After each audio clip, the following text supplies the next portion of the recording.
The affairs of the Edo State Museum and the Raddison Hotel are like chameleon faces or chameleon pool into which Godwin Obaseki has stepped, and only transparency can clear him. So today I'm asking, who owes Benin Raddison Hotel? Because the information in the public domain is that the Edo State government, during the administration of Godwin Nogarise Obaseki, bought the land, maybe I don't pronounce the name well, but pardon me, bought that land where the hotel is built in 2021 from a company named Cable and Rod Nigeria Limited, said to be belonging to the Benedios for the sum of 2 billion. And a contract of sale was duly executed pending the execution of the deed of assignment. The state also raised about 17.5 billion in bond financing to fund the construction of the hotel. Then sometimes in 2022, despite the fact that the land has been sold to the state government, a deed of assignment was executed by the same seller, Cable and Rod Nigeria Limited, in favor of Edo State Ministry of Finance Incorporated and a company registered with the name Hospitality Investment Management Company Limited. You know, say under Obaseki administration, MOU and consultant, they take the wrong things. So the Ministry of Finance Incorporated was run by the consultant, if you know what I mean. Also, despite the fact that there was no resolution at all of the Edo State Executive Council or the State House of Assembly authorizing such transfer or change of title, Obaseki administration went ahead to issue a certificate of occupancy in favor of the said company and incorporated trustees. That is Edo State Ministry of Finance Incorporated, remember Incorporated, and Hospitality Investment and Management Company Limited. You go say, now state government buy land.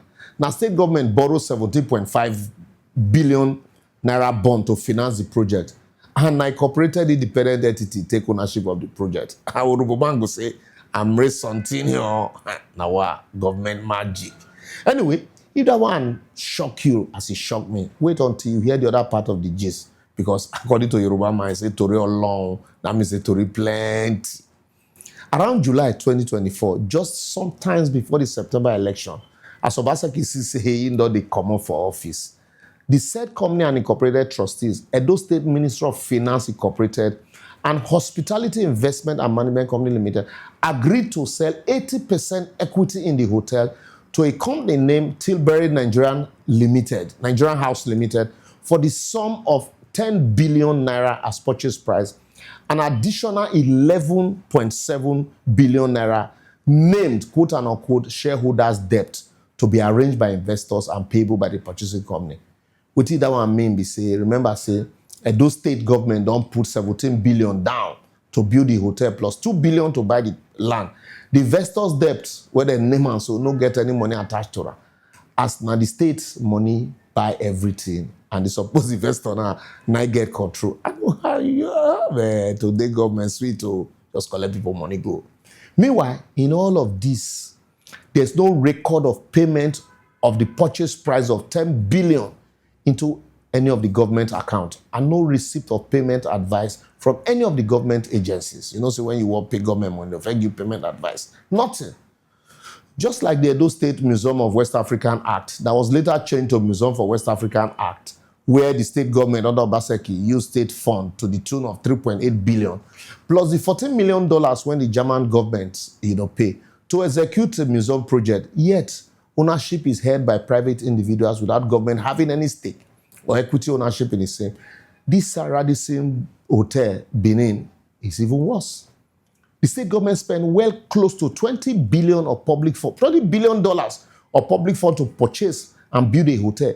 Yet a company that spent 10 billion audio money is owing 80% stake in the project. Why those states, when spend and is still spending on the project, get to only 20%? You go ask yourself, no be juju be that. Anyway, me I call on government magic, abracadabra. The more you look, the less you see.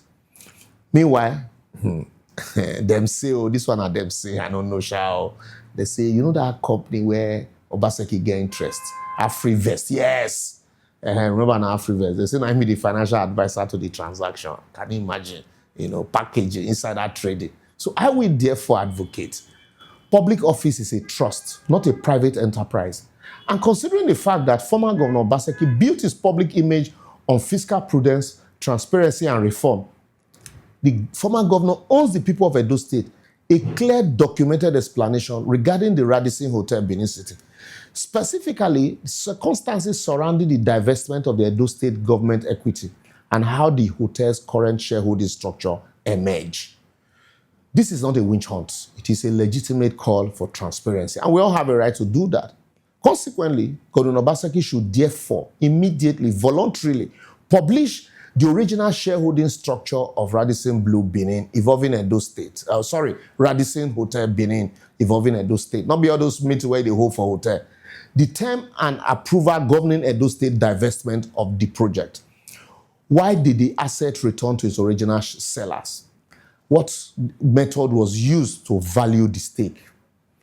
And then the final beneficiaries of these divested shares. And lastly, the timeline relative to the election, the packaging, why be seen around the election. Against the backdrop that the Raddison Benin was widely understood to be an investment of Edo State. That's why we are asking this question, because public assets are not partisan trophy to be arranged or rearranged before or after electoral loss. They belong to the people during and after any administration.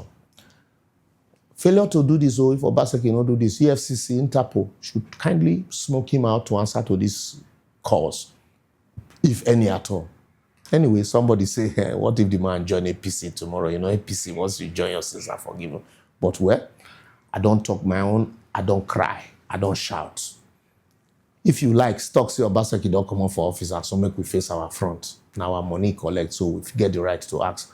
But if you agree with me that he should come account, please kindly share until it get to people that will answer. And also don't forget to add your comments on all our social media platforms showing on your screen.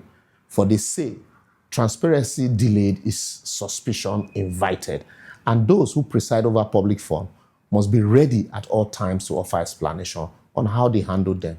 It is not blackmail, but a requirement that shouldn't be treated as heresy. See you next week.